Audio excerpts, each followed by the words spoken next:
we'll see how this holds up. This is not going to hold up. Give people some time to join.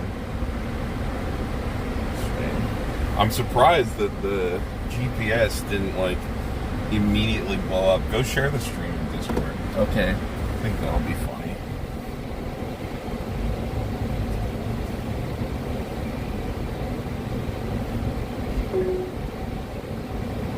Oh my god, yeah. I'm just trying to leave a McDonald's parking lot, man. Just chill, bro. No, Carmen, they're doing it wrong. You have to illegally go down a one-way road. Yes, ma'am. Yes, ma'am. Also, you can just throw it in complaint, I guess. Sure. Take the next right onto McKinley Parkway. It'll be funny. Will be fun. We'll see how long until it just like randomly drops out. In 800 feet, turn right onto New York 179. Oh, God. Jesus Christ, Carmen, are you okay? Yeah, I'm alright. It's still called for horsemen. Did not change the title. It still has like 82923. Why? Rotate the screen? Why did it not change the title? I set the title. You did. I saw you do it. Oh, well, whatever. We just have some confused people coming in here. Well, I guess. go to YouTube. Does it still say that on YouTube? Yeah, that's what it's.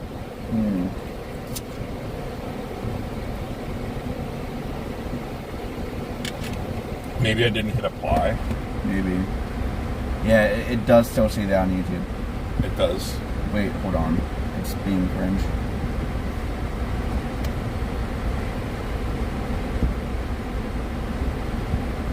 No, it says that here. Just the link said for. Oh, the link said it. Oh, yeah. Whatever.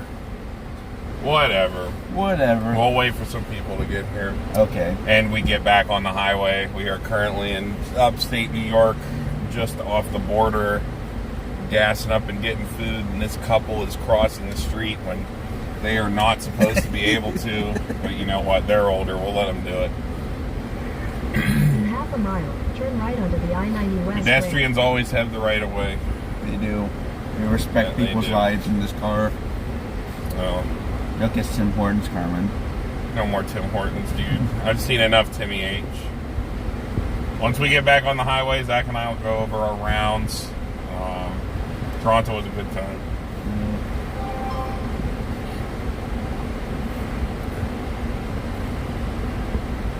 Transmission is unstable due to weak network connection. Yeah, that's going to show up a couple times.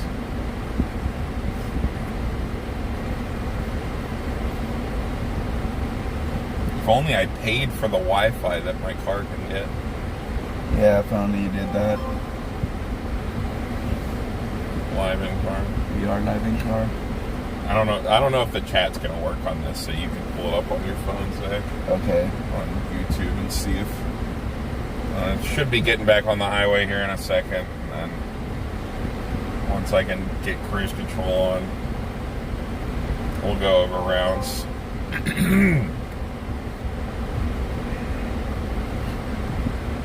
Oh my god, they're gridlocking.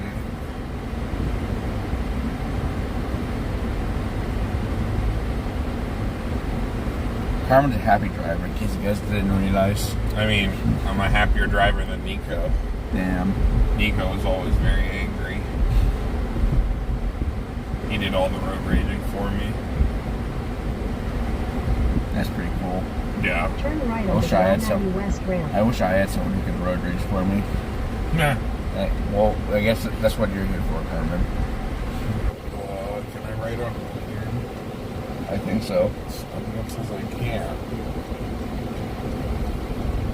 On the road In again. a quarter mile, keep right at the fork. Follow signs for I-90 West, Erie. I-90 West. Howdy, Lexi. Hi, Tanner. What's up? Hey, there's Chad. We're driving safe by streaming. Keep right at the Yes. We're fork. going towards Erie, our best place. We need to go back to Erie. Erie trip, part 2. Erie trip was the best trip, except for this trip. We literally, this drive is like so easy. This is I-90. Well, okay, once you're over in Canada and the GPS is not nearly as accurate in non-America. Continue on I-90 West for 88 miles. All right, 88 miles. Get up to speed here. So BCS Toronto, we came in, we came in Friday night. We drove up. And then we were with Platt and Kilua, John and Kevin from Calgary. We had an Airbnb in Etobicoke. It was pretty nice. Better than our last living situation that we had in Canada. So can't complain. We were with the boys. We went to Chaos Locals on Saturday. Went and hang out with Jersey Gang and Wibbs and a bunch of other people. That was a good time. And then tournament was on Sunday. We drove in, found cheap parking. Definitely didn't have to deal with the GO system this time, which was nice. Not that the transit's bad, it's just like as a foreigner, you gotta like go through and sign up. Not used to it. It's a little bit of a pain in the ass. Yep. But yeah, getting into our rounds, I cashed in my buy card. Zach, do you remember your round one? Yes, it was against Avatar 8 standby. 8 standby. 8 standby Avatar. Oh, I guess we should say what we were playing. I was playing 8-Pan Slime. Zach was on Kirito Alice. Kirito Alice. With the Leaf Attacks and the Burn Brainstorm and everything. Mm-hmm. Yeah, my first round, and most of my rounds actually were basically just relatively dream Alice matchups. I got my asses out at level 1, and none of my opponents really had any options to deal with my Alices, so they were pretty safe through all day. And then to round 1, where I basically just took board, I kept board, and I sent him to the 3 first. He didn't kill me, and I killed him with Kiritos the following turn. It was that's the story of how most of my matches win. It was pretty standard Alice for most of my day. Yeah, I remember you were talking about Patrick, and Patrick was like, "How many Kiritos years old?" And Zach's like, "Every game." Patrick's like, "Huh, it's been a rough day." Right. So my round 2, I played into Avatar. I played into Bar Standby. My opponent opened poorly, ate a ton of damage, could not get anything going, drew a ton of climaxes, and did not hit the filter cards to get out of it. Avatar, notably not that good at filtering cards out. There's something I'll talk about later that was actually really cool with Avatar built your round 2. My round 2 was against Gura. My first Gura of the day. Lots of Guras in the room that day. I think walking around during round 1, I saw nothing but Alice and Gura, which is funny considering the topping results. But there was 70% of the room, I swear, was on Alice or Gura. Mm-hmm. So this was actually a pretty rough game for me. I did not manage to get the Alice combo off. I basically just opened okay, but most of my draws are pretty garbage, and I had the classic clock climax draw 2 more climaxes happen to me.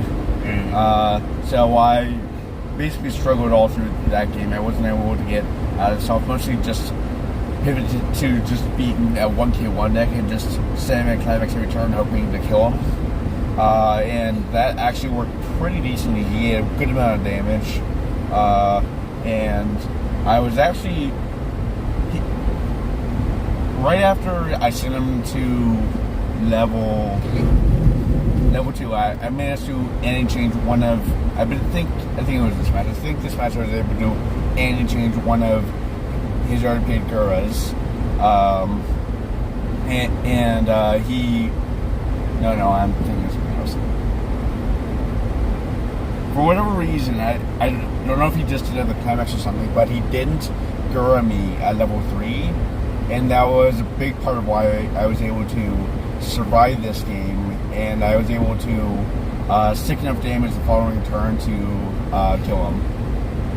So I managed to get through that one with the skin of my teeth through just him eating more damage than I did, basically. Alright, so on to round 3. My round 3, I played against 8 bar 7 deadly sins. It was very funny. In this tournament, I actually played against like 2 off-meta decks that my locals, just Devin's sending me messages. Just come watch the stream, Devin. I'm driving. I can't respond to you. I played against like 2 off-meta lists that like my opponents were definitely very unhappy that like I knew most of the stuff in their deck. So shout outs to Tyler and Tanner. I played against 8 bar SDS with the Diane stuff. His game unfortunately did not go very well, but like I was completely prepped. Like I had my Murin board out, I had the anti-change counter ready to go. To like just nuke off the Diane board once he got it down, and then just go from there. Make sure that I couldn't get hit by like the off finisher stuff that deck plays and anything like that. Just went from there. He was like setting up stuff to deny my Shizus, and I'm not sure he realized that I wasn't playing the Shizu early play at all. So like he was like, "Yeah, you can't send your Shizu to memory," and I'm like, "Okay." And it doesn't really matter for that build. Lists I saw, which was very few actually, were playing the Shizu early play. I think Shunis was better anyway. So that was that round. Won that one. That one was pretty easy for me actually. Yeah, my round 3 against Avatar again. This time against the choice standby version with the Aang top end. Multicolor, yes. How this went, Avatar really doesn't have much, or maybe it does have stuff. I don't know Avatar that well, but he didn't start.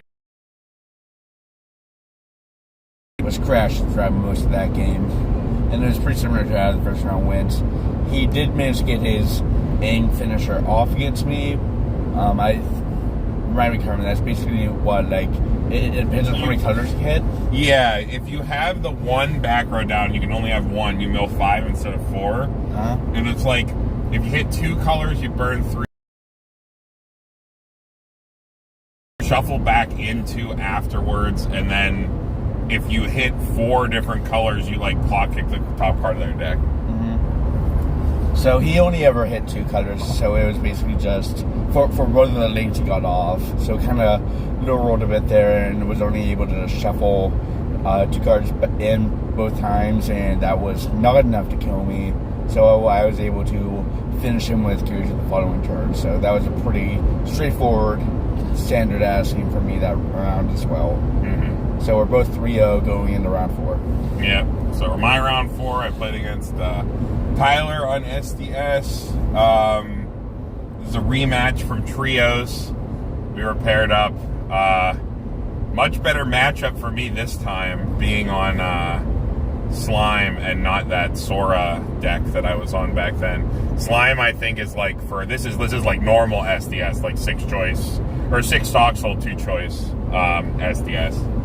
I think Slime, especially my build that plays the 4 Hakuro, like just completely destroys this deck. It's like a total nightmare for them if you don't get rushed. Like if you eat damage, yeah, that's exactly what SDS wants. It doesn't really matter what they're sitting across from. But you have so many things. Like I had the double Shuna ready, which forced him to take a gap turn. Really like shaky in the mid game. Like I was like triggering climaxes, but I knew he had stock swap. So I was trying to like hedge my bets against stock swap by like leaving my stock dirty, so a stock swap wouldn't do anything. But then he also could never do more than 1 Escanor because I had the double Shuna out which is full board hex proof. So he had to take a gap turn to try to clear the Shuna, which let me go to 3 when he had to take a gap turn at 3 to try to like chip him out from 3-2. And playing down the Mielims, like going for the ping burns to chip him out, found the line to like seal the end game damage, which was nice, but a very close game. And again, it's just like a terrible matchup. Like he threw down double Aqua Ricky, and like I just had the 2 Hakaros and just like kicked them both, and like the game was like a total nightmare for him from that point forward because he lost so much gas. But yeah, so I did get that one. And I was 5-0. Or 4-0, yep. Rather. Round 4, I get Gura again. This was pretty standard game, all things considered. I remember at level 2, he front attacked me, and I was able to end change Gura, which he was not expecting, and I think that crippled his late game quite a bit, because I believe he was only able to double Gura me when he went for his kill turn, which I was able to live through and swing back with Kirito to be 4-0. Okay. Round 5, I played against 8 standby Nino. I opened kind of shaky, which is really like unlikely with my build of slime. I play like 9 go first cards, like 4 Hakuro, 4 Shuna, 1 Veldora, and just opened like total garbage. Didn't have anything, which is really unfortunate in like the standby matchups. I think you want to like, you know, push them, not give them a lot of time to get set up. But then, you know, the Nino check 2 started to betray my opponent a little bit. A lot of climax triggering on his end, which, you know, helped me equalize.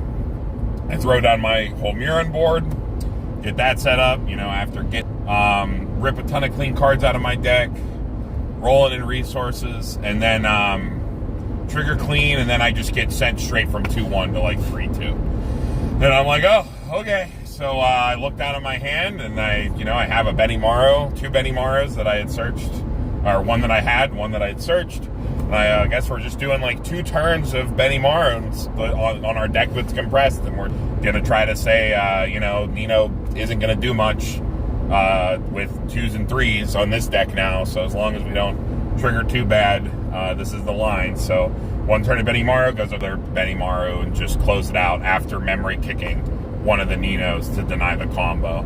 So he did have double Nino, but I did have the memory kick to get one out of the way and make sure that it wasn't too big of a push.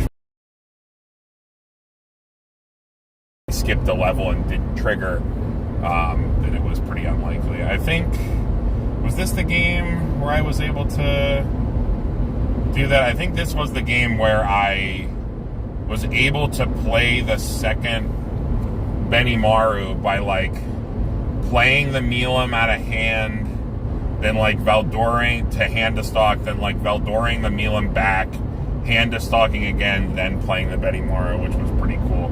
But like other than that, there wasn't much going on in that game. It just kind of played what I had.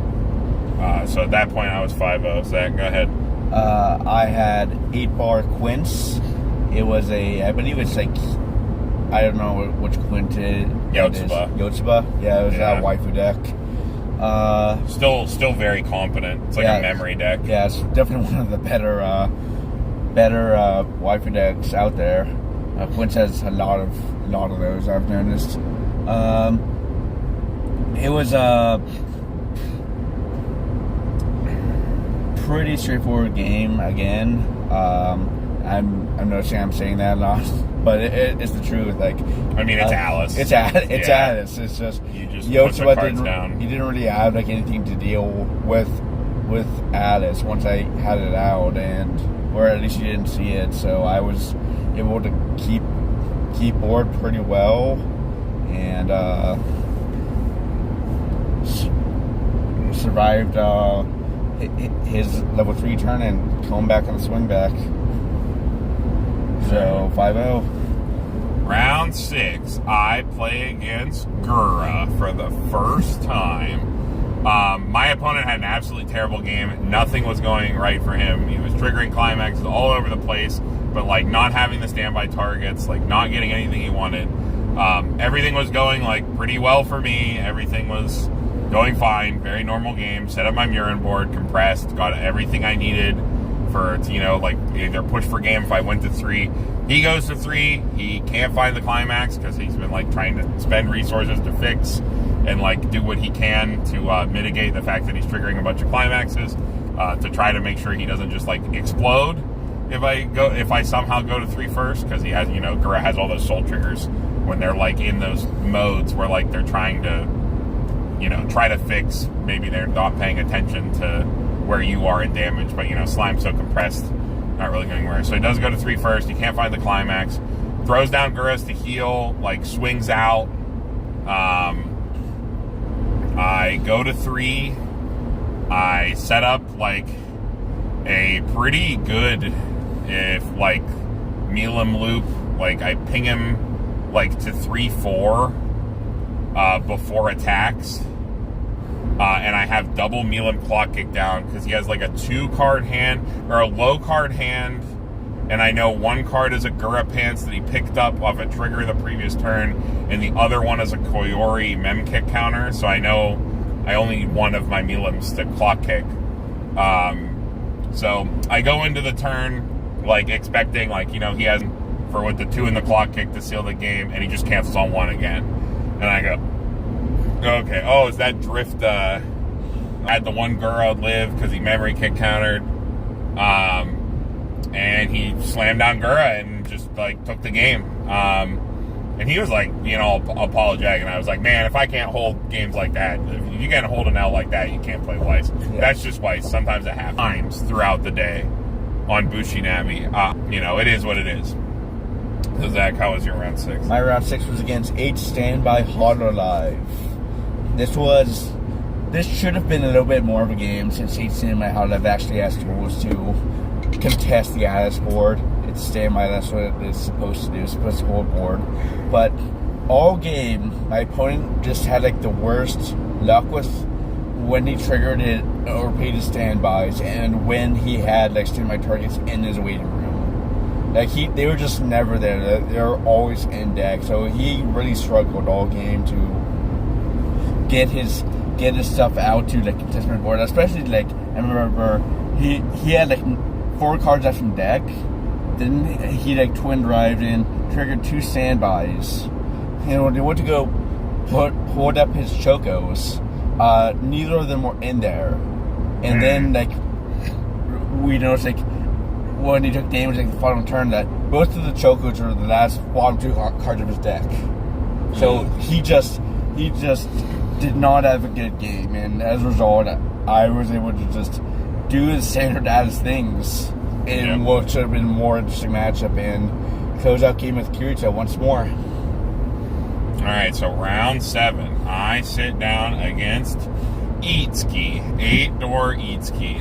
My opponent did not cancel a single time.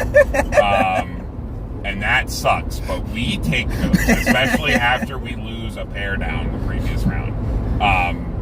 We were both bi-card holders too. We also got paired, so that was also very interesting.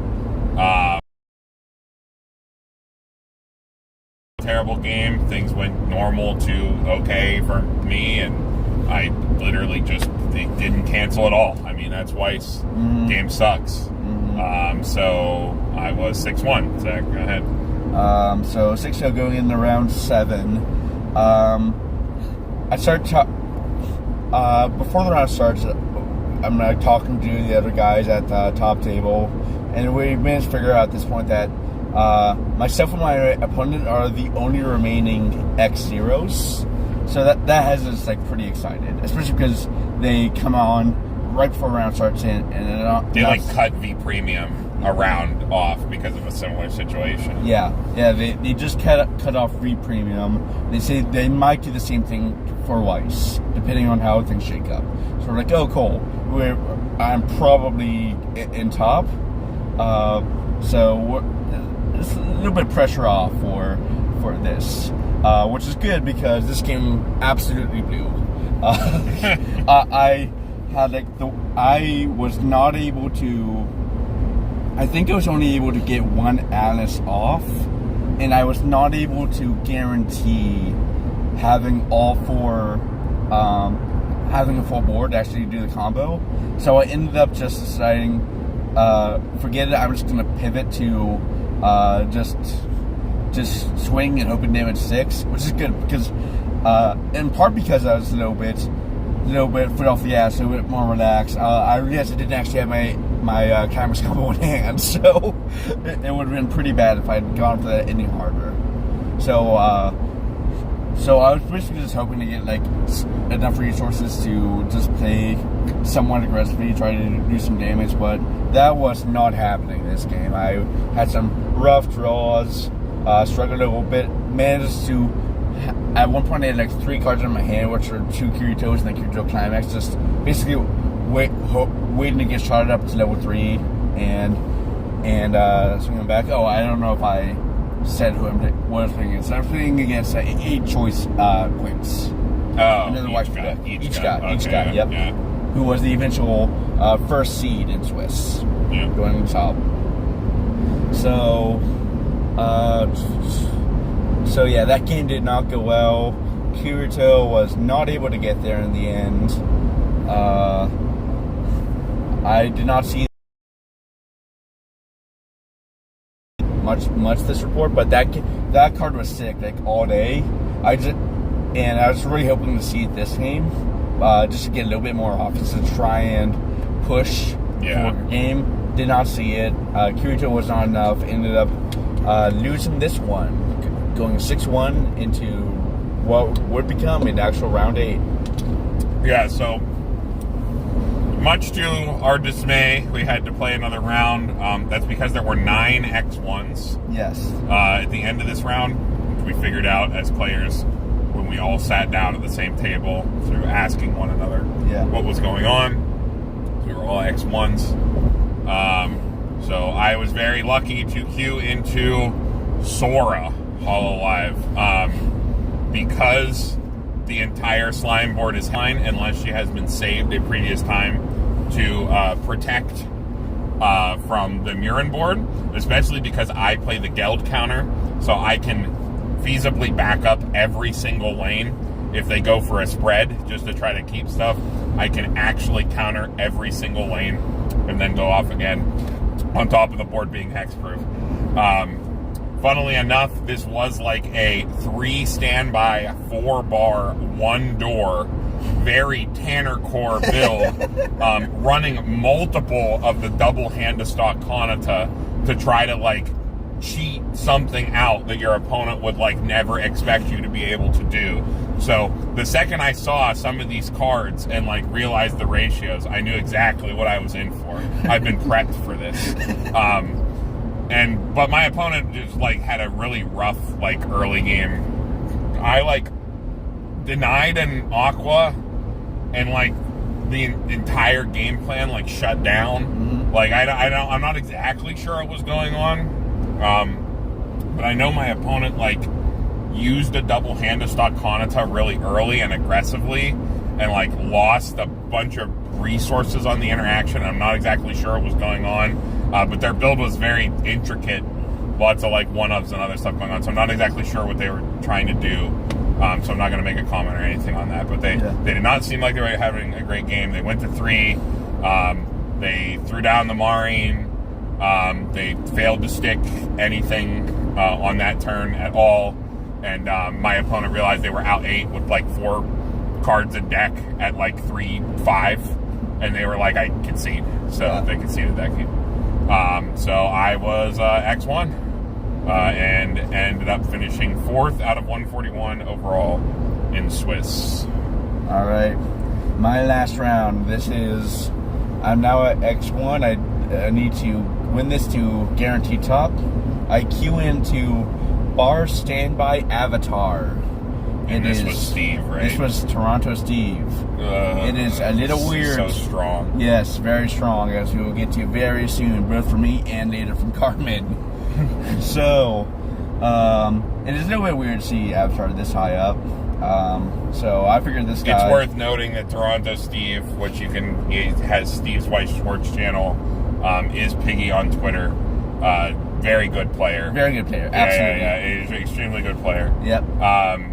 He believes that Sokka is 100% broken because of this deck. I'm not sure I agree. I think he's just a god. Because normal people cannot pull off the absolute blessed things this man can do. So, Zach, go ahead. So, this on paper was a good Addis game. I was able to try the usual good Addis board out, all 5 Addises. However, starting at alright, so first at level 0, he's from level 0 straight to level 2. He was at this point 02, 03, I think. I managed to get my Addises off, do the Addis combo. By the end of my attacks, he had taken 3 damage. He's now 05. So he's still at level 0. His next turn, when he went to his attacks, I think he hit a bunch of standbys and did a bunch of Sokka attacks. So by the end of all that, I ate a bunch of that, of course. So I'm now level 3. He's still at 05. Oh no. So, I just try to close the gap with Asses as best I can. Heal a level 3 to go down to 3-0, I think. Try swinging into him again best I can. He is, by the end of that, he was, I believe, now 1-2. And then, Jesus. Okay. And then he hit more Sokkas and killed me the following turn at 1-3. So Maybe I did. Sokka is broken. Maybe Sokka is broken. So you ended 6-2. I ended 6-2, placed 10th overall. Yeah, Zach unfortunately bubbled. I unfortunately did bubble from what looked like a guaranteed into top into just 10th place. I was kind of hoping for a better tiebreaker, but I think a lot of my earlier opponents ended up dropping pretty early. Yeah, and, just leaving. Yeah, you can't. And a lot of my people in the day round who I beat didn't have good luck after they faced me. Mm-hmm. So I think that brought my resistance down a bit. My tiebreaker was great because my only losses were to Steve, who's X1, and in the first seed. Mm-hmm. So I was my tiebreaker was better than anyone else except for the first seed, but it's the tiebreaker that matters. Yeah. So that was just pretty unfortunate way to end the day. But it's still 6-2. That's 10th place. That's almost top. I'm happy. Yeah, it's 10th at 141. Yeah. Especially since you've been focusing on Pokemon a lot lately. I haven't been playing as much Voice. I have put not much thought into the Voice metagame lately. I took as basically because it's good and it's comfort pick. You played it for Springfest. I played it for Springfest, so yeah. I was pretty comfortable with highlighting it, and I think that was the right choice. That's kind of why I took Slime. It's the only deck that I feel like it's one of the only decks I feel it's rewarding to play, even if it's not one of the super top decks right now. So yep. So my day ended there, unfortunately, but Carwin did make it the top cut. So I'm in top 8. They don't have the mats. I hate when Bushiroad does this. The first thing they say is, "We don't have the mats in yet. You have to fill out a form so that we can lose your mat in the mail." And I go, "Great. This is how many times does this have to happen? We don't have the prizing. Shadowverse had the prizing. Oh wow. I wonder what the difference. I can't get into it already. Well, after the tournament report, we get it. So they don't have the mats. A little bit deflating. They give us, after deck check, they give us around my opponents, and I see I'm paired against Toronto Steve, and I'm literally just like, oh my god, this is like the last person I want to face first, because like he's just a fucking god. Like he does things that like no person should ever be able to pull off. Like kill me from 1-3. Yeah. So they make us go to post mulligan, and then we have to go take photos. So that's already weird. Steve and I actually both complain about this. We're like, that's weird, but like, whatever. Both of us have totally fine mulligans. Unfortunately, Steve gets to go second. If you don't know anything about Steve, he's like the always tri-field every time it's completely broken. Just fucking do it. And like, he's not wrong. He's right. He's right. If you're playing a set that can do it, like he slams down JC, brainstorming 2 cards. Luckily for me, like I have the Hakaro, so I stock kick the JC, and he loses that, and that does set him back a little bit. He puts together like single combo turn. I crack back. We have a pretty much normal back and forth. He's showing off stuff unique to his avatar build. He has fixed the hand filter problem and mill problem at the same time by playing a combination of the Salami. Adds a card if you hit 3 different colors. That card also sets the bottom card of your clock. It exchanges it for free, which is supposed to help you set color. He plays this clock bomb, which is an on play, on death, like ditch a card, grab a card from clock, punch yourself. So he uses the salami to put a card into clock and then uses the bomb to grab it out. And that's his filter engine. That's pretty cool. Which I thought was very unique, and it was a very cool way to use the card. Because I didn't number one, when I read stuff, I didn't realize that the clock bomb was double timed, which is pretty good. Because it's, even if it's a bad filter, it's still a double timed filter, which makes it broken. And the clock bombs just really weren't very well positioned, because nobody cares about their Shizu going to memory anymore or anything like that. And, standbys around. So it was a very cool way to see, like, that's how he got around the avatar filter problem, by, like, combining those 2 cards. But anyway, game's going mostly normal. I am ahead. I am mostly incomplete. He's, like, struggling a little bit from the early setback, but is still able to, like, string turns together. He goes to 3 first, while I am at 2-2. I have 3-1. And he doesn't even do the saga because he knows he doesn't have the reach. He does have stock left over, but he is completely out of hand. He has 0 hand after this play, and he's completely tapped out. He completely nothing left other than this stock. So I go, okay, we got this in the bag. I grab the Milim, I put it down. Unfortunately, the Milim whiffs because I have to do a blind. I can't use the surveil off the climax swap, which was unfortunate. But what I was able to do is brainstorm, go into my deck, hit the last 2 climaxes in my very small deck, remove 2 level 0s, leaving only a level 1 to confirm a Benimaru swing for 2, because I need to deal exactly 2s and then the Milim clock kick to seal the game. And he has 2 climaxes and I believe 4 cards. And I have 4 instances of 2 primed plus the clock kick.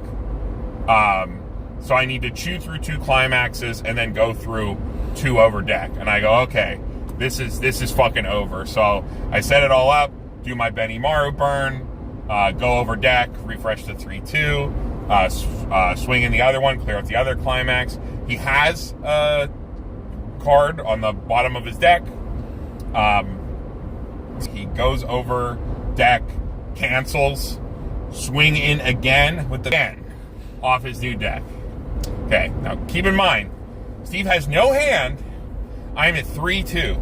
I clock kick his Azula because he has stock to tap me completely out. I have no stock after this play at all. I can't even play a counter. I clock kick his Azula off the draw clock, plays it down with a 3-card hand, brainstorms, hits 2 on the brainstorm to grab exactly the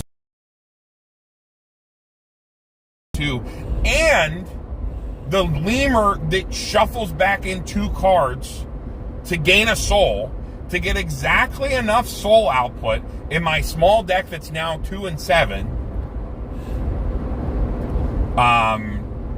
In my small deck where I have 2 and 7 now, or wait, maybe I didn't do the Betty Mara play this game. Anyway, it doesn't matter. It was all 2/2/2s and he canceled it all. I'm 2 and 7. He has exactly this board that he's pulled out of the ether. Like, he had to hit exactly the search brainstorm to hit exactly 2 to get exactly these 2 cards to not mill him because his other climax wobber was engraved.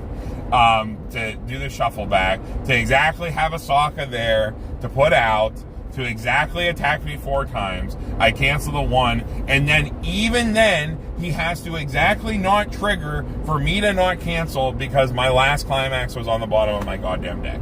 So I had to sit there in a game that I was in complete control of and watch it, I get the classic Weiss Schwartz. Steve just ripped it away because he's a god, because he can hit multiple, sub 5% outs, over and over and over and over again. Where it's I have no hand, I have to draw the search brainstorm, the search brainstorm has to hit 2, I have to not mill these cards so that I can search these cards to put these cards out, to have this Sokka, to sack this Sokka, and I couldn't have gone to 3/6, or this wouldn't have worked, and Carmen's Climax has to be on the bottom of the deck, and I died at past turn refresh point. It's fucking insane. I was like, Jesus fucking Christ, Steve, if you don't win this tournament after doing that, I am gonna be pissed.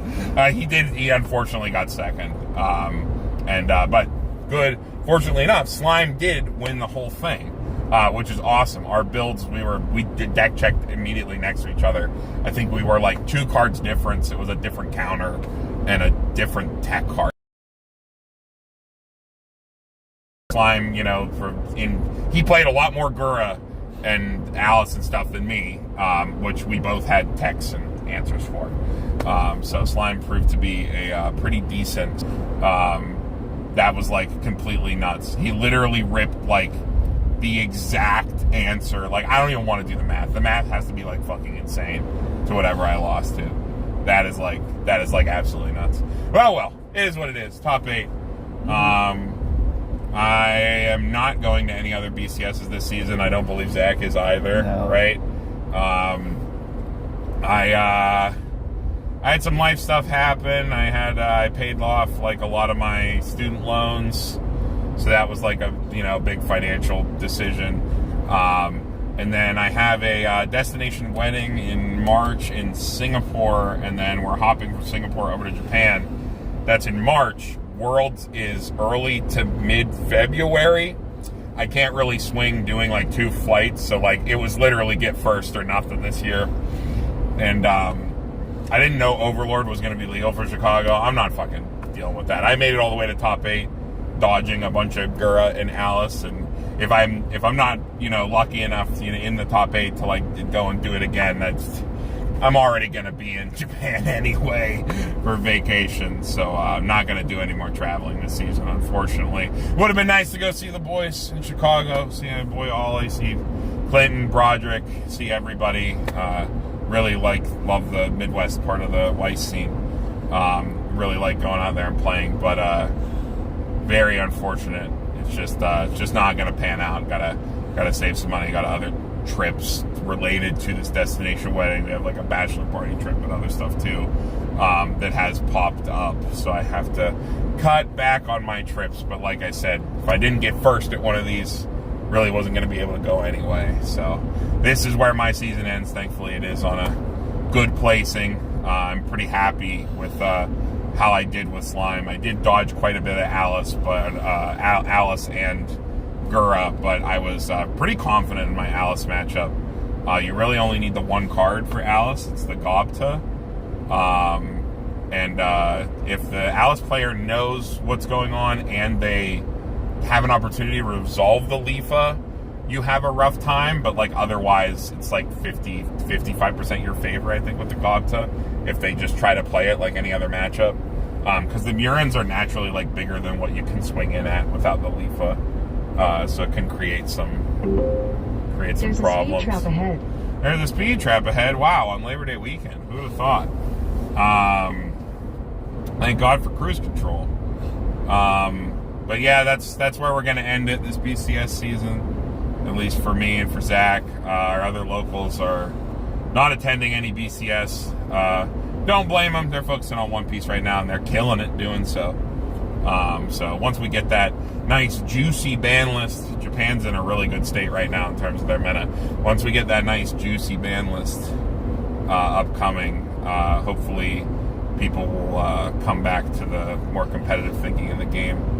But you know what it is. I know that people were very excited in the topping results that Alice and Gura didn't show up in a very large percentage in the actual tops. Mm-hmm. I just want to reiterate, I said this earlier, that when you are walking around the room at the start of the tournament, and they're like, I estimated, this is before we knew how many players, but I estimated by tables that we were somewhere between 144 and 156, like two 12-person table differences. And just counting through with like, just a mental math counting it, it was close to 75% or 70-ish percent from what I saw. Like it's 60, it was between 65 and 70% Alice or Gura. I didn't like split between Ozuki Gura or like Kanata Gura, like just Gura. It was there very, very little. I saw a couple of Kanata Marines around, a couple like Soras, but it was mostly Gura and Alice. Lots of Gura, lots of Alice. And I think that is, people love Hololive. That's the new big thing. And then people had Alice from Springfest season and said, this is my competitive deck because I got this deck for $40 and I'm just going to ride this $40 broken deck as long as I can. And I respect that. But just know that like the conversion, yes, it is good that, not a lot maybe converted.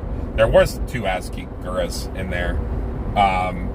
But not a lot of it might have converted, but there was so much. The fact that I dodged so many is like completely ridiculous. It's probably because Bushi Navi paired me down 3 times on the day for some reason with the buy card. It made no sense. Like I was getting pair downs like over and over and over again, like randomly in the system, which is probably the reason why I dodged so many. I was prepared for all those matchups, so like practice for them, but then just didn't see them. Yeah. I feel like they probably have dodged a lot of the Guras. I feel like a lot of the Alice, I didn't see a lot of Alice's at the top tables throughout the day. Most of what I was seeing was Gura. So they probably had like a lot of bad beats. Probably just a bad day for Alice overall, but one did, I know for a fact one did make top 8. So it's definitely still a very good deck.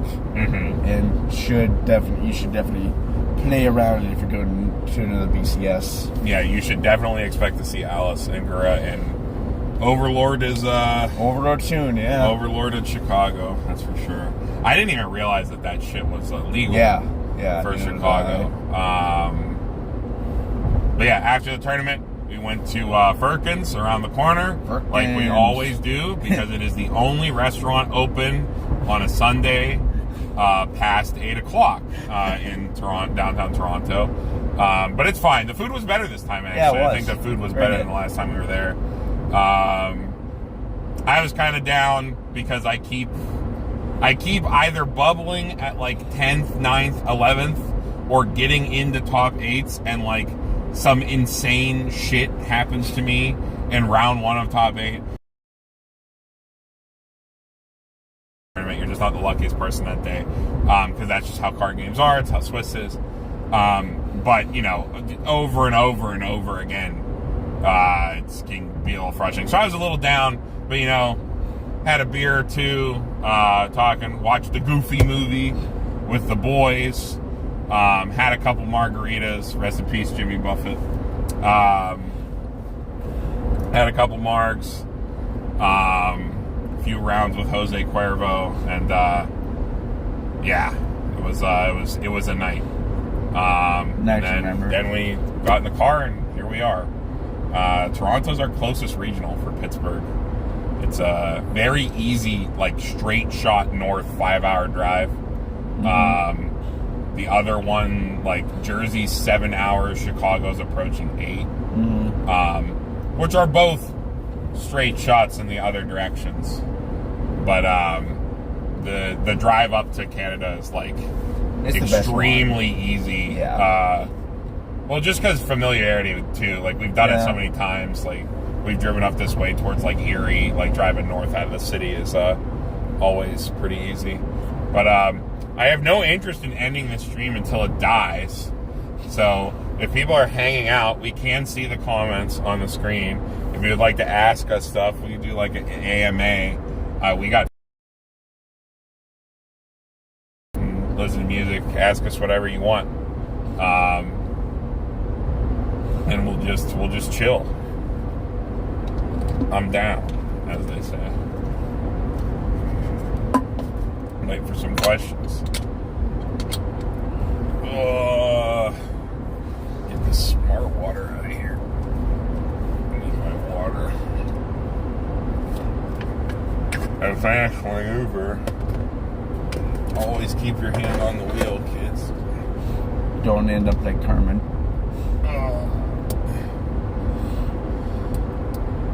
There we go. Only one speed trap so far. I figured we'd see more before we hit the PA state line. Yeah, New York streamers for those.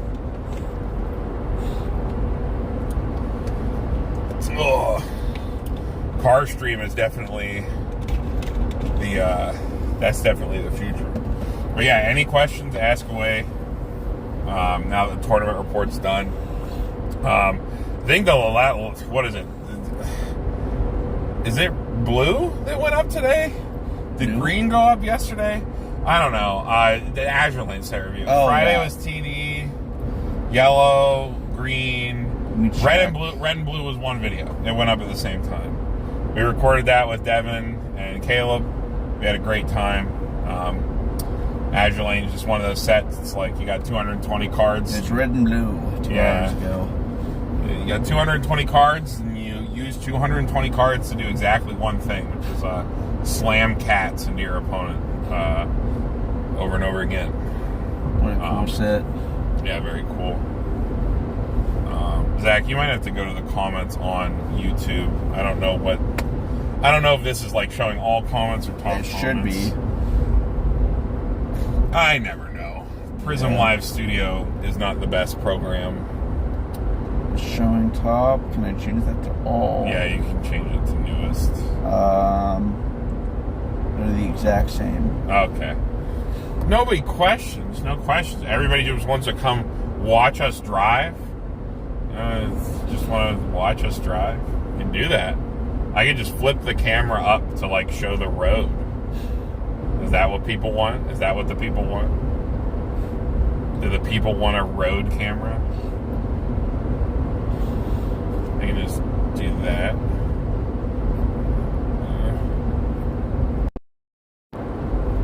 Oh God. Oh no. Carmen, whatever. Is that it? It's showing. Is that it? There we go. Oh, okay. Well, that's what we're doing. It's not a long-term solution to this problem. No, it's not. I can't just hold the phone like this. I thought it would. The magnet would be higher up, but this is not. It's not a good idea. Yeah. Back. There we go. Back to chilling. Back to chilling. No questions. We'll just big chill. I love driving. I do actually love driving. Yeah, so do I. It's very relaxing. Except when it's stressful. I hated driving downtown Toronto. Downtown Toronto fucking sucks to drive through. So I understand why everybody wanted to take the transit. It was so much faster to drive in. But like I nearly got hit like twice. The only reason I didn't is I have an SUV. I have a 4Runner, so I literally just had to assert big car privilege and like just put myself here and be like, my car is more insured and bigger than yours, and if you move for even a second, you will die. Like there are sometimes never do it, but sometimes it is the only way to get out of this. What did Tanner say? What do you expect to ban if there is 0 top 4 for Alice Gura Overlord? I don't think in this case that representation will have literally any expected output on the ban list. I literally think the next ban list is a complete and total carbon copy of the Japanese ban list and nothing else. Yeah. I don't think... Welcome to Pennsylvania. Let's go! We're back. We are so back. We're so back. Pennsylvania. Pursue your happiness. Fucking love PA, the best state in the union. Slow down on I-79! Fuck! 14-minute delay. 14 minutes Now away? Oh my god. What the fuck? What the fuck happened? That was like a slowdown. That's like 3 hours. That's like an hour and a half up the road. Okay, so like theoretical, right? Level 2 combo, that is strong. At It level 2. requires like 5 specific cards at level 2 to do. Entire heal plan to do so. Doesn't play a finisher. Like, I don't know. I feel like Slime is like comparatively very fair in the modern meta to what other things are doing. I would think so. I would think so. I legitimately can't think of another thing that would see a ban. I still think HoloLive needs fucking like Fate tier cracked with the whip. I cannot stand, like Dean's talked about this a lot too. I cannot stand that a set is so ridiculously overrepresented and like sees so much success, and there is, despite so many different builds of HoloLive, there is so much card bleed between all these successful decks, and they have still never seen a goddamn hit. Like, Gura will be the first time they see a hit, but HoloLive has been like all over topping results forever, and has like never even seen so much as a love tap. Like, I don't know. I want fucking 2 choose 1 tap ACC. I want Gura gone. I think Konata can stay. I think Konata Mari is like fine. I don't know. Like, they're just based. If we're gonna say that our ban lists are based on representation and conversion, then HoloLive should have received restrictions long ago. Mm-hmm. That is literally what it is. Did 8 standby HoloLive fall off? Who is that? 8 standby HoloLive. I did see a couple people playing it in Toronto. But I didn't see very many at the top tables. Jason last second pivoted to be a Gura goofer. I can't blame him. Gura's really fucking broken. And 8 standby HoloLive, despite how strong it is and how good it actually is at like kind of shutting down Gura to an extent, it's really a deck made to target the meta that comes after. Oh, excuse me. You don't have the 1k1 comeback factor. So, you know, what can you do about that? But I did see a few. I saw it seeing play. Yeah. It just did not convert. It's all the HoloLive is all already. Congrats on the top 8. Thank you. Would have liked to make it a little bit further this time, but like I said, Toronto Steve is a god. He is. That I do. Nico said, "Don't do the math. Don't do the math." I don't want to do the math. That was fucking insane. zero hand, draw a clock, hit your one of or two of at best brainstorm, hit exactly 2 to get exactly 2 cards, to get exactly that, to have exactly my CXP on the bottom. Absolutely insane. It has to be like, I don't even want to know how many repeating zeros are in that percentage. A scary number. Andy, how'd we do? I got top 8. I couldn't have imagined a tournament where IMA was legal. This would have been it. I wouldn't have gone. I wasn't going to travel at all. That deck was like completely insane. Also, it was completely unfun. It was even less fun than Gura, which is saying something. I think Gura is like the least fun you can have playing Weiss, but I guess people play Weiss for different reasons. If you like big crazy finishers, I guess it's fine. But I like playing the other, hopefully 4 to 5 turns of the game. Not so much the last one. I think the last one sucks for everybody.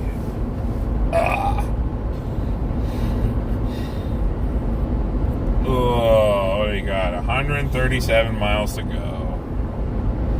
2 hours and 26 minutes. I'm surprised the stream hasn't gone down as many times. I saw it pop up a couple times. Yeah, it's been shaky connection at points, but it's still going. It's still good. It's whatever. What else are we gonna do? Thanks, Andy. Thank you, Andy. Oh, and Ryan got second in SVE and is going to Worlds on Haven. And Sam got top 8. Top 8, yeah. Or he got knocked out in top 4. What was it, top 4? Okay. He got knocked, I think. But Sam and Ryan made top 8, and then Ryan got second on Haven. And Dragon won the whole thing, I believe. Unsurprising. Is Ichka the best Quint now?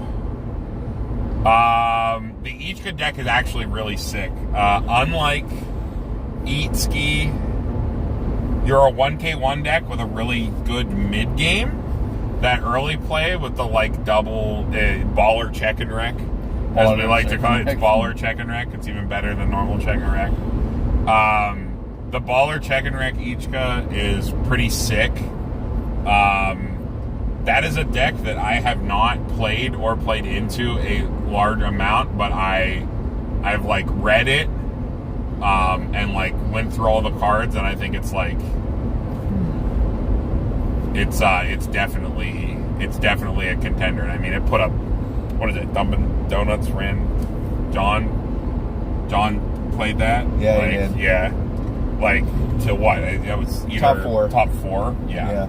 Ichka is 100% a super solid pick. That is a deck that you need to respect. Yeah. I think that the thing with Ichki is a deck that is completely agnostic to what it plays against for the most part. Or ideally, like, you know, from how it's built. It's building to be like, this is my game plan. I do my game plan. Fuck you. I don't care about you. You're just here to eat damage and die. It can just explode. It can just blow up. Like, I built the like zero line a billion different ways. I played the clean cut. I played the oversized. I've played nothing but the Fuka zeros. I've played like I've played the runner. I haven't played the runner. Like I've like cut the 2-1. I've tried like the heavy disruption line. Like nothing seems to, like the games where you just don't see the door or your early draws like aren't very good. Like yes, like when the deck hits, the deck 8-door Eatski being like a big deck, and it was around and it's still a big deck and it will fucking kill you. But things came out like so much creep happened like immediately after that and around that kind of like, you know, put the kibosh on Eatski being like super, super tough. But I think Ichka having like a mid game, like a finisher, it has like something good at every level instead of like Eatski's like all in on the finisher and like Nino's like all in on the like, you know, the mid game, the big bodies. Ichka's like doing everything. Maybe a little worse, but maybe that's better. More well-rounded.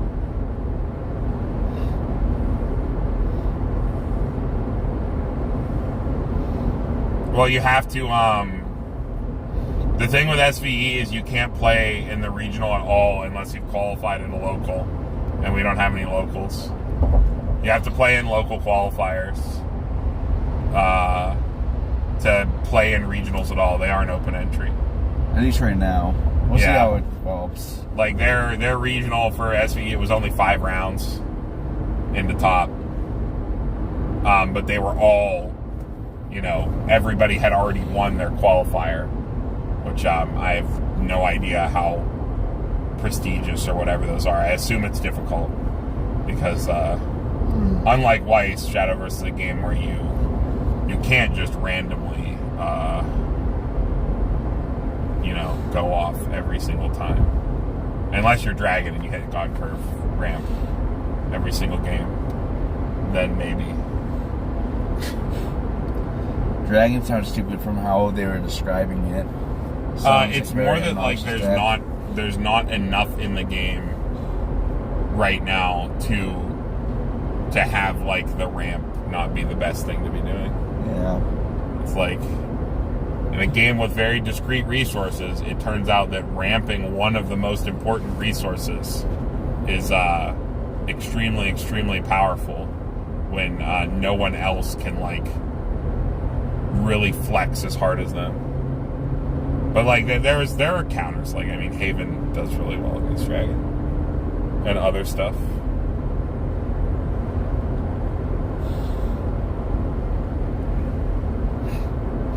So,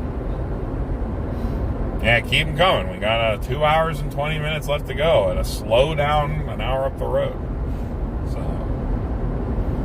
we are big chilling on the highway. I haven't played Hearthstone, Andy.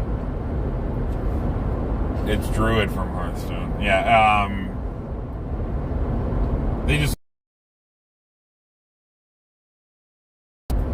It's even stronger than in a game like Magic because when the mana system is on rails to increase at a set amount every turn, the one class that can push past that, has an innate advantage.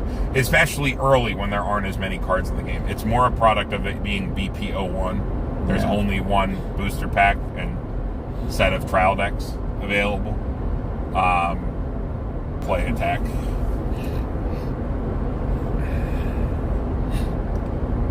So when's the Lost 2020 format tier list and meta discussion? No tier, maybe tier list. It depends. The thing is, there were tier lists that people did back then that are still accurate, especially because WSI was happening around then. So there's a lot of content from that era that's still relevant. But be on the lookout for a video from the Clock Tower. I recorded that with them a while ago, where they do how they do their all of the decks for whatever upcoming season or stuff like that, like a meta primer almost. We did one of those with them that's going to be on their channel about the 2020 format. So you'll learn about all the decks that you could play, all the things that are strong. Off the top of your head, it's Goblin Slayer's the big dog. Adventure Time's the new hot shit. Konosuba's still around. ReZero's still around. Fate. COVID took it from us, so if you have an opportunity to try that out, you can get my simulator mod. You can go to the video we did on it and just grab the link from there and get the latest version of it. Give that a try. Getting those old cards is a little bit hard.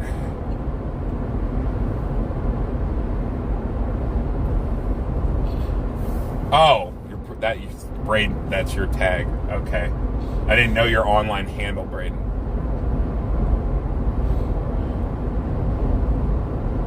Think we'll ever get another repeat set? If we do, it won't be Neo Standard with Fate. That's the thing. It'll be if we ever get another Fate set, I don't think it'll be Neo Standard unless they do something like they did Unlimited Blade Works as a show. They did Heaven's Feel as a show. Like, does Ufotable go back and like animate the Fate route, like true to what the Fate route, like the Saber route was ever? Maybe. If we ever get another Fate set, it won't be Neo Standard. It'll be something weird. You know what I'm upset at? What Fate property never got? Elma Lloyd Case Files. I wish Elma Lloyd Case Files got a white set. But I'm a big Waver stan. I like Waver and Gray. Gray's one of my favorite Saber faces. It's a white set, and that would, be standalone. We are kind of out in the boonies. Oh, it looks like we're back. We're so back. We're so back. The stream will, constantly yo-yo between the classic binary of it's so over versus we're so back. That has been, oscillating where it's so over, we're so back, so over, so back. Yeah. Braden has another question. Again. What did he say? Because they gave us power-up sets, do you think we will get some of the other missing sequel sets? Fuck no. The thing with the power-up sets are so... Man, the power-up sets piss me off in a way. The power-up sets are like... We release them, right? I think if we're going to release power-up sets for these old, completely irrelevant sets, and, like, you could tell that, like, they've had these, like, done, like, the cards, like, they didn't even, if you look, like, you go to, like, Kill la Kill, right? You look at Climax combos from, like, Kill la Kill. They didn't update the cards to have the Climax combo, like, icon, even though they were printed. Like, if we're going to do things like that, like, we should just go all the way. If we're going to print them new, let's go all the way. Like, let's do it the right way. I think it's cool that they finally did it. I just think it was like, who was this product for? Like, did the collectors want these? Did the players want these? It's like the very few people that have English versions of these sets from these very specific properties and never received a report. And, like, I fucking love Kill la Kill. Like, Log Horizon has some cool cards in it. I love Haruhi. Like, that's super cool. But it's like, if you were a player invested enough to want to play these things, like, I don't know how many players were simultaneously in 2 miles, take exit in love with such properties that they went out and, like, purchased English versions of said properties, but then were also, like, unwilling to go get the very cheap Japanese updated cards. Like, especially for Haruhi, there's so many cards from the Sneaker Bunko set that you can play as well. Like, so, like, it's a little... I don't know what that product was for. I think that it's cool that they exist in English so that we could use that moniker, Power-Up Set, to print power-up sets for underpowered older sets like Mob. Or, like, Adventure Time. Things that are now, power creep has caught up with them. Like, where we can release very small addendums to old, exclusive English properties that maybe need small shots in the arm or something like that. But, that would be something cool. So I don't know if Bouchard will do it.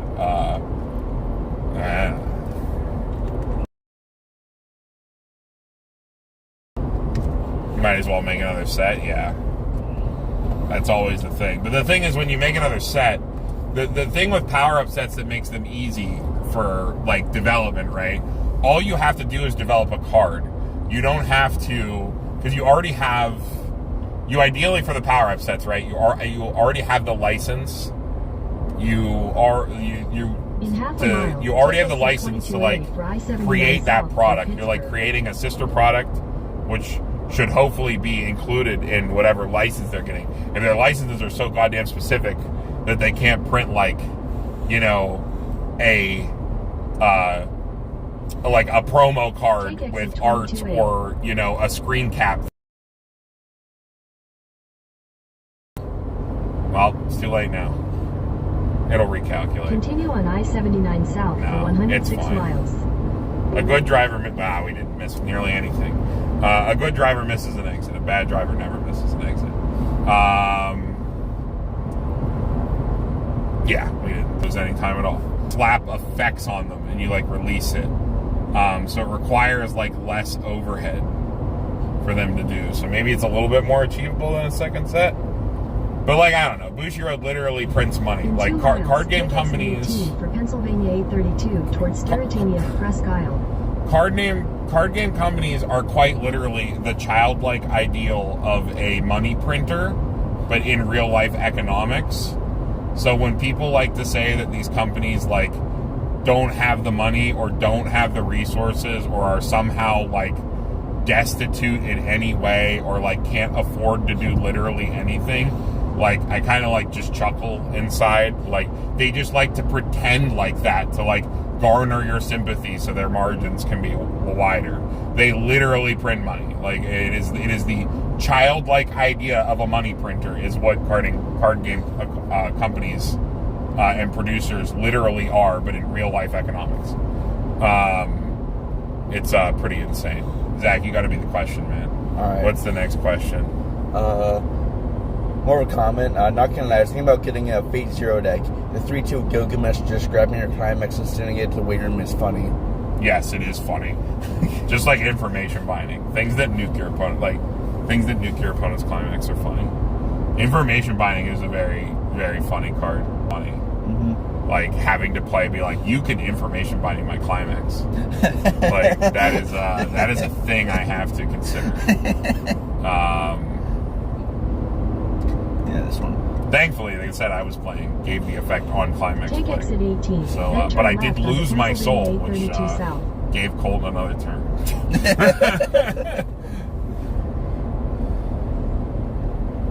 Man, I love old sets. They always have like super weird jank Turn stuff left in onto them. Pennsylvania Dude, that's 832 why south, these, Sterretania Road. That's why these premium boosters are actually hella interesting. Mm-hmm. I am heavily considering picking up Shauna because I love the IP. Because I'm a boomer. Why is it so hard to see? You are now good this way. I'm good that way. All right. Any Continue insight on into whether Pennsylvania Bochi will be 832 good? south for 1.5 miles. Zach, you've been tracking the card releases closer than I have. Somewhat. Because I'm in the Bochi will come to English waiting room. Yeah. So it looks pretty good so far. It has a lot of really good effects that I know Quince has, like especially that Nijika that gives you 8 hand and has a soul trigger and is like freaking salvage brainstorm, the best one. Yep. And all the combos has like several good like finisher options, and it makes you go, huh? Maybe those other cards are fine because this card exists. Instead of showing you that card first, like so they literally. Like, I don't know, but Bushi JP has always been better with that, the release cycle stuff. Yeah. Than English. Bushi C has been a fucking joke with that stuff. But yeah, so far Bochi does look pretty good, especially in like a in Japan's like post Alice, post IMA meta. So I'm pretty optimistic about it. I'm thinking right now, based on what we know, it's probably going to be better than Licorice Recoil, certainly. Yeah, like a Reco, a bit of a letdown. Set's fine, but it's like definitely mid comparatively. Mm-hmm. Like it's totally fine for local. Bring like a Reco to a tournament. Maybe I could bring it in trios. I think it would be to Pittsburgh. decent enough for a trios pick, but I don't think it brings something big enough to the table for singles. Mm-hmm. Not ideal Proceed. Turn right onto the I-79 South ramp. Alright, back onto I-79 towards Pittsburgh. We are so back. We are so back after driving through cornfields. Continue on I-79 South for 102 miles. 102 miles. Oh boy. Ugh. It's over. Oh, Avis needs my deck code. We're driving. No. I'm usually so good about getting it to her immediately. Like, she'll be like, you don't have to rush. I know you're like out eating or whatever. And I'll be like, no, the content is most important. GPZ. Maybe. I will see if that returns an accurate result. I think I just named it SBTCG.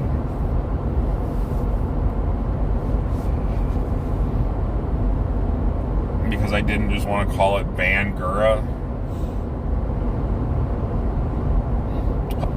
Because I don't know what time it is for her, but if she's up late trying to get, I can actually play all the anime cards from series I like together.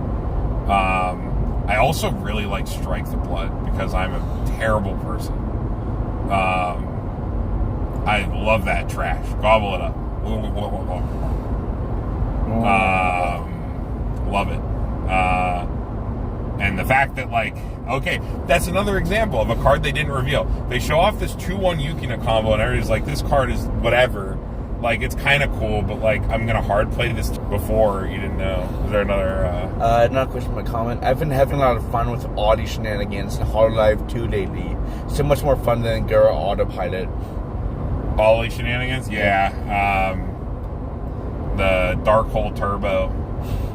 Where you can, yeah, you can, so you can Hachima and summon Ollie at the same time. So you can blow up the whole board and then summon 2 Ollies. It's just in funny. The same turn. It's so funny that we have Dark Hole and White Swords, I really have to say. Yeah, it's literally Dark Hole. Except it's fucking Hachima. It is very funny. Ollie is definitely like a really super interesting card that actually like doesn't work like a lot of Weiss cards. Like activation engrave is like not a common thing. No, not in at Weiss. all.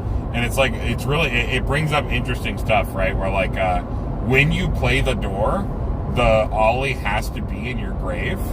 You can't like pay it out off cost because she literally activates from the waiting room. Like, you can't pay her out with cost and summon her. She has to be in the waiting room when the climax is played for you to be able to summon her. Because, like, effects like that just, like, don't exist. Here's another question from Braden. So here's a theoretical. You lost about 1.5 turns due to power creep. What if we just add a level and just say you die level 5 and or level up at 9 o'clock? I've thought about that. And I don't know if inflating the game fixes anything. Like, because the reach is still so... I think the problem is the reach. I think the speed... I think Roy is right. Roy had a, like, long thread responding to my one tweet complaining about, like, the current Weiss, like, situation with, like, finishers being, like, so, like, Gura and whatnot. Roy had a really long thread where he's like, I think the game speeding up is fine. I think the, like, utility stuff is fine. I think the problem is that, like, when you have the reach with these finishers on top of that, or just, like, the ability to always triple with something like Marine, right? Like, reach through efficiency. It doesn't matter how, like, if you, like, you know, inflate the clock or, like, add a level. I think you just you'll just make people, like, it'll just encourage Bushiroad to print things that, like, reach even harder. Mm-hmm. So I don't know. You have to remove the reach. The reach is the problem. Another comment, go back to the audio stuff. It's different than Weiss Rating, just needs different stuff right now, in my opinion. Yeah, anything that does something different is welcome.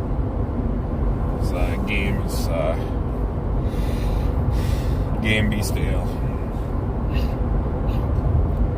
Though what's funny is that like Alice is like pretty different. Yeah. When you think about it mechanically, it's like a different way of playing the game. Piloting Alice is... I think piloting Alice can be rewarding too. I just don't think use the cap.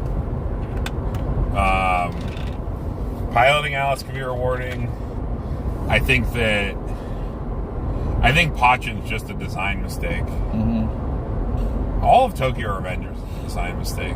Build a non-toxic Tokyo Revengers deck challenge impossible. Which sucks because all the Tokyo Revengers decks are like super interesting and unique and like rewarding to pilot in a way. But like every successful deck that comes out of Tokyo Revengers is like you groan and roll your eyes when you have to sit down against from it. It's like not enjoyable to sit across from any deck that comes out in that set. Yeah, they're all so non-interactive. Yeah. They're all so just like, I'm doing this really cool, unique thing, and the result is you don't get to do anything. Yeah. Like you don't get to play the game. Here are my 16K big boy. Shit like lines of text that are just like bounce 2 characters for like no cost. So I don't know. Maybe we get there. That's insane power creep. Yeah. That also like creates an entire class of cards that like you'll never use. You either have level 4s that you have to stand by in when you're at 3, which means you have to live a turn at 3, which doesn't happen, or you create early plays and they're level 4 and they like have completely and totally ungodly things that they do, and any set that doesn't have one is like outdated, like laughably outdated. Yeah. I don't know. I don't think that's good design space. I wish Dragon Maid gets another set. That 3-2 Lukoa has crazy potential. The 3-2 Lukoa. Is that the one that is that the Rem? It has to be the Rem, right? I would think so. Rem sucks. I hate that effect.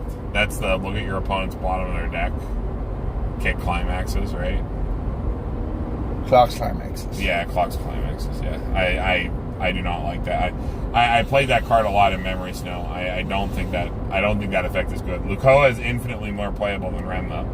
Because Lukoa, I believe, comes down early and doesn't require you to put a card in memory that you don't even want to do in most matchups, because you don't want to spend the resource on it to get your effect. So Lukoa is infinitely more playable. I just don't like that effect because it's not reach. It's just a kick one. It's the same as a clock kick. It's a clock kick that can live. Just not a fan. But it would be nice if Kobayashi's Dragon Maid got another set. I think that it's unfortunate when you have a bunch of cool cards, like you have the Kana package, you have like the Toru finisher, but like the best thing your set did hard on it of all time. That 8-bar Dragon Maid is like a totally reasonable deck to play. It just has a very one-note strategy that a lot of decks and a lot of sets could do. So it's unfortunate when like you don't see the cooler parts of a set and instead you see Soul Rush. I mean, Azure Lane's the same way. You at least get like this crazy costed restander and like you have to like clock yourself and stuff like that to keep the like restand going for like your finisher, and that's super cool. But like the entirety of the rest of the deck is like I shit out 3 soul beaters at 0 and 1 and I throw them at you. like every turn until you die. It's unfortunate. Dragon Maid definitely felt unfinished. It's like it's purposely missing parts. I think Dragon Maid, my tinfoil hat theory with Dragon Maid is that it was developed long before it released, and then was held up due to licensing issues or something like that, which caused its release to be internally delayed with no announcement. So, like, basically, the R&D team gets a request that, like, Dragon Maid is happening, make some Dragon Maid cards. They, like, make and test some Dragon Maid cards and go, like, okay. And then, like, it comes back and they say, okay, guys, Dragon Maid, we know you finished it, but, like, we have to work through this licensing deal stuff with, like, Kyoto Animation and, like, all these other, like, subsidiaries that, like, own this property, even though it has manga art. So, like, it's gonna be a while, and then, like, they come back and it's like a year later, but, like, the cards are done. They're not gonna make new cards. Those are already the cards that have been approved, right? So it just came. It felt like it was a set from a year before it came out. So I think that's the most likely explanation. Yeah, with two rando at seeing play. Ugh. Maybe it was because of the fire that happened in the studio that animated the Dragon Maid? Maybe. I don't know if the fire at Coyote did anything. Yeah. I'm sure it didn't help. Yeah.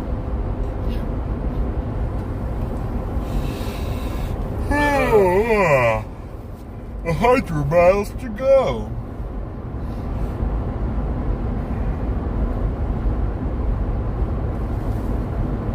Exactly 100. I didn't turn on the cruise control. Why am I got my foot on the gas? Stretch my foot out. Take some footsies. Footsies. These grippers. Gotta work on a Goofy Movie custom set. Can print my own toxic Weiss floodgate. We need to bring back floodgates. Tanner was right. Weiss needs floodgates. Tanner, you were right. 2-1 magical appears, goes to memory. When this card is in memory, if you have 3 or less hand, this is a symmetrical effect. Your entire board gets -3 soul. Punish people for mismanaging resources. Punish people for puking cards.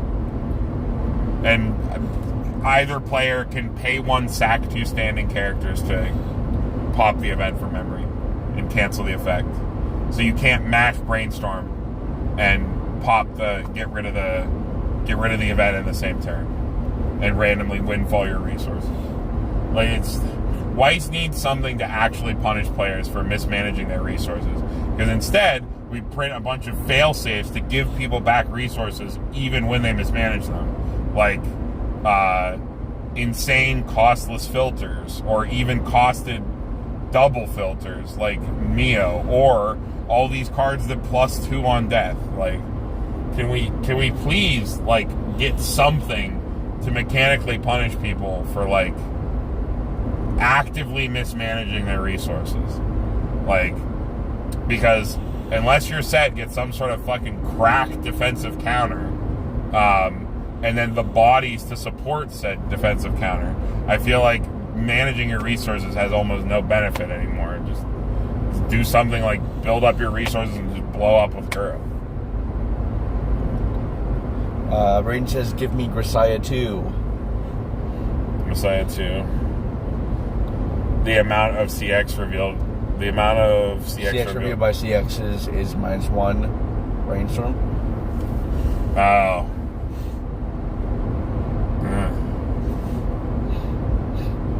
Just make Brainstorms -1 card. Or, oh, you mean like you have to hit 2 to hit 1 on a Brainstorm?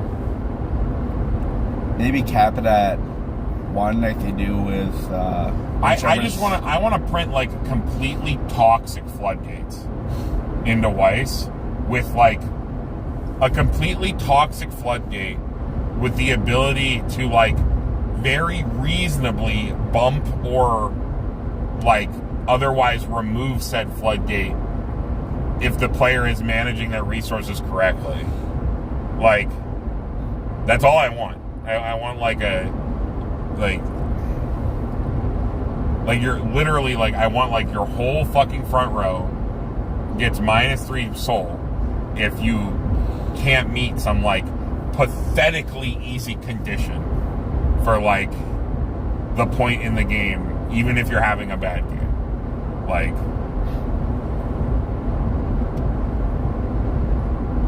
biggest management and punishment is wind, but wind is pretty bad. Yeah, wind is pretty bad. Is wind rated printed at all lately? Dengeki got wind. Dengeki got wind support for Excel World. What? Yeah, it got like a wind support that's like pay one salvage when you trigger a wind, and it got a wind combo for Kuriyukahime. Oh, Avatar got wind too. Oh yeah, Avatar. Raiden says anti-salvage or anti-search, but it's still active in main phase instead of battle phase. Yeah, I don't think I literally don't think the one that goes, I literally don't think the one in Little Busters goes far enough. That's the anti-salvage that kicks. It's like when your opponent adds a card to their hand from their waiting room, you can blind stock top. I don't think that goes far enough. I think we need like actual fucking anti-salvage. Or, I don't know, anti-salvage, anti-surge, that's like, that's going... There's a speed trap ahead. Is that going too far? I don't know. Maybe it's not. Weiss is so stupid. It's hard to, like, design a floodgate that's, like, crippling but outable. Because, like, I don't know, the way that, I think symmetrical on-board floodgates aren't good in Weiss because it's so easy to replay cards. Like, on-board anti-heal is super gross because you can, like, retire your own anti-heal, heal, then play your anti-heal back down. Which is not good. Which is why they started making the memory. And then they don't even make memory anti-heal anymore.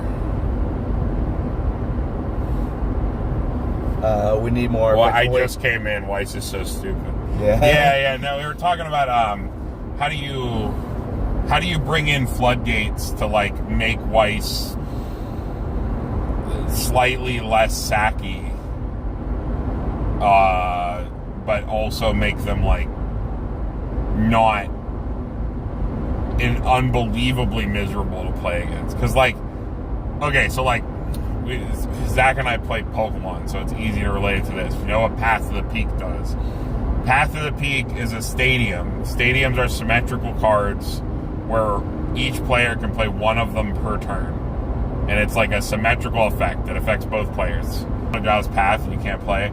However, you can bump Path with, like, anything that vacuums, so like Lost vacuum, like field blower if existed, effects like that. Yeah. Or you can bump it with another stadium.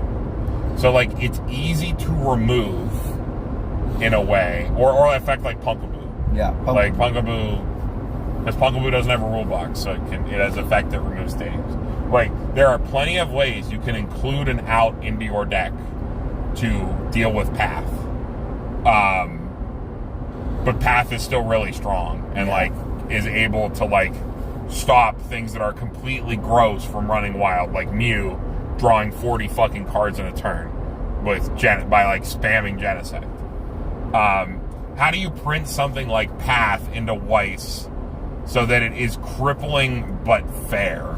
the way it is in Pokemon, where there are outs to it, and it's hard because we were like discussing this at dinner last night. It's like I want to make a floodgate that punishes my opponent for mismanaging and puking their resources by like giving their front row -3 soul, like overall, if they don't meet a certain resource threshold.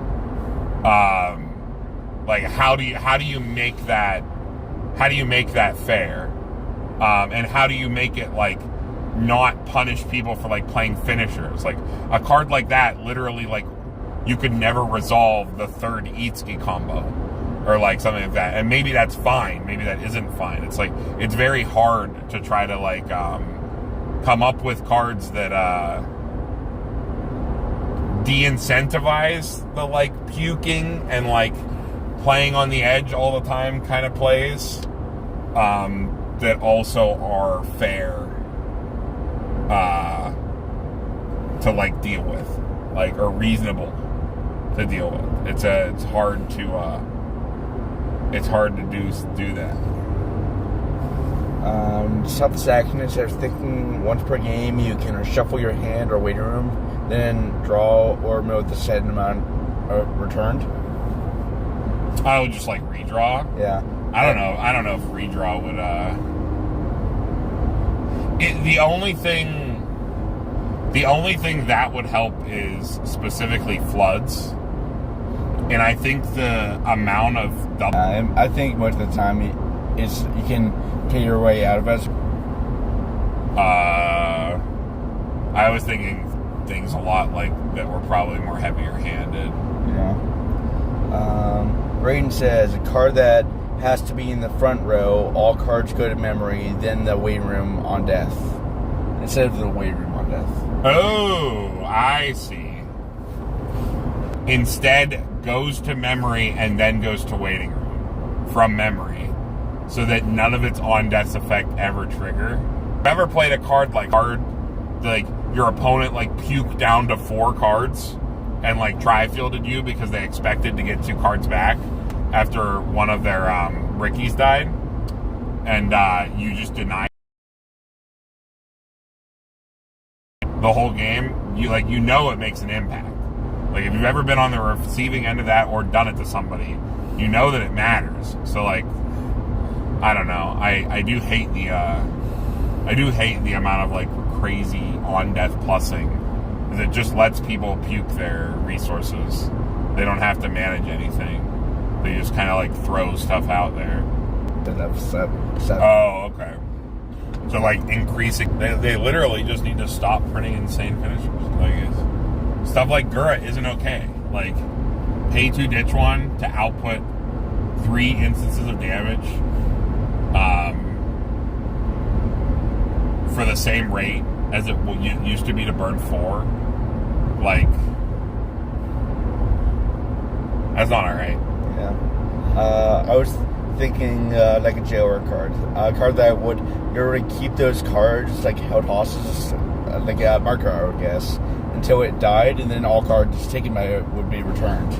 Mm-hmm. I see.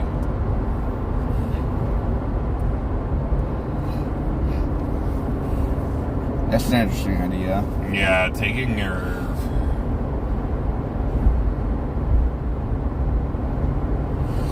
Yeah, that is interesting. Ugh. God. The night of Goofy movie and drinking is starting to catch up to me. 83 more miles. Yeah, we're not far at all.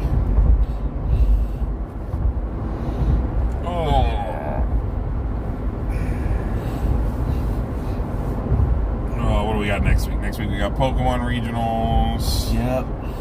After that, we got a break. We got Billy's wedding. And another break week. I'm not going to Chicago. Yeah. We got Peoria. Peoria, first week of October. And Toronto at the end of October for Pokemon. I also need to get new tires for my car. Never fun. Never fun. That's like a fairly short thing, right? I've never actually done that before. No, it's not bad. A couple hours. Yeah. Or I just drive up to NTB or something. So you give me new ones, please. What does it say? It's not just Gura. So it's not just Gura, TRV Overlord, Sao, Itsuki, Mini. It's not just Gura, TRV Overlord, Sao, Itsuki, and many others can easily kill from 2. Oh yeah. I think when I mean ultra finishers, I mean all of those. I think even Overlord, like on their second Eins turn, if they have 2 Eins and they hit all of their markers, they can literally go ping one, like off the combo, swing 3 times. So that's 5. Then ping you another 5 times. So like they can literally output 10 inches of damage. Like even Overlord. That's like TRV, nothing hurt the game more than that 1-1. Oh, the 1-1 Nino. Yeah. The 1-1 Nino is definitely a terrorist card. Is that the one that can't be reversed by? Yeah, the one that can't be reversed. Like, I don't know if you've ever had the misfortune of watching Don Machi versus 8 Standby Nino from that time, where like they put out the 1-1 and where the decks are literally just sitting there, like spinning their wheels into each other, doing nothing. It's like unreversible 1-1 versus Giant Bell, like, and they just go until the Damachi player eventually doesn't draw the door. Can't do anything. Oh. Yeah, it was pretty evil. Pretty evil. Now our 1-1s are climax combos.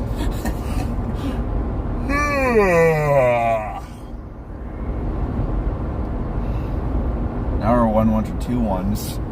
Yeah, our 1-1s are actually 2-1s. Our 2-1s are 2 zeros. And they have soul triggers. Yeah, they all have soul triggers. Our level zeros have soul triggers. Our level zeros that give us a card hands have soul triggers. I heckin' love soul triggers. Hate soul triggers. That's the modern great evil, I think, is all the soul triggers. Yeah, the soul trigger creep's the most gross thing in the game, I think. Because it's really sneaky. Like, you play a deck that happens to be like 8 door, right? Mm-hmm. Like 8 door Bang Dream was like a totally fine deck. And then you realize the deck has 11 soul triggers or something like that. And you're like, oh, if I don't slam Climax, I don't keep up with the modern pace of the game. Yeah. Like, it's like depressing. Mm-hmm. Like Gura, you don't have to slam a Climax. You're just playing 2-2-2 every single lane. All game. Don't gotta play a CX.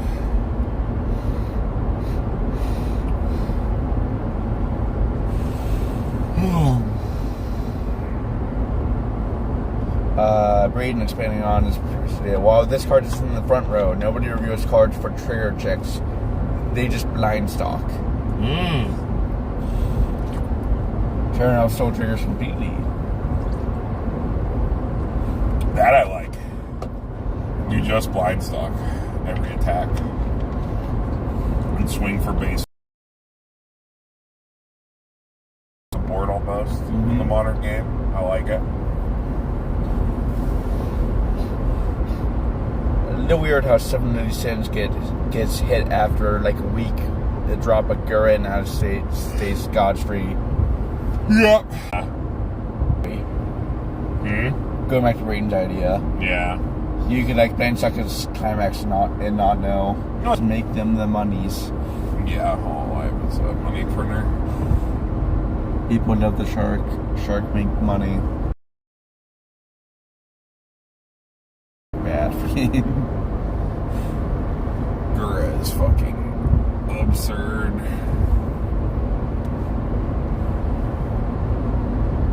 Autoliv's card quality is insane. Yes, it is. What are some other states that have like really good card quality overall? Like I'd say Quint.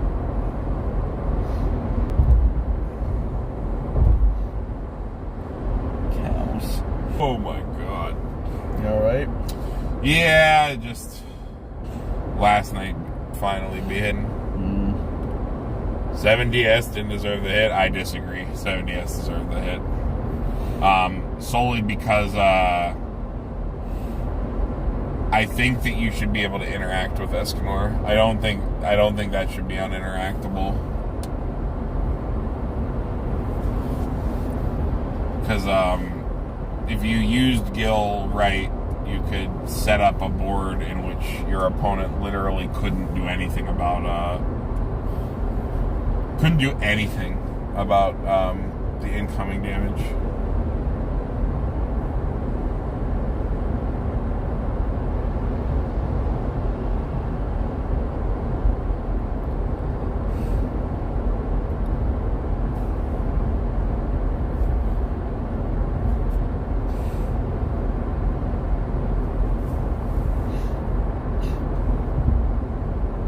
Ugh.